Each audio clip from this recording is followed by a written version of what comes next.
السلام عليكم ورحمة الله وبركاته. خلونا سريعا كده نوضح حقيقة القبض على الكابتن أحمد عبد القادر من أمام السفارة المصرية في لندن، والأسباب اللي خلت الشرطة في لندن تعمل كده مع الكابتن أحمد عبد القادر من أمام السفارة.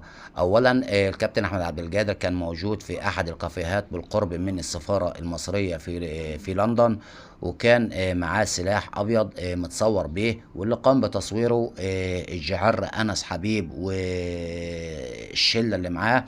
واول ما الكابتن احمد عبد القادر راح امام السفاره المصريه في لندن، تم ابلاغ الشرطه على الفور، فجاءت الشرطه طبعا وتم القبض عليه بالشكل اللي شفتوه حضراتكم ده منتشر على التواصل الاجتماعي.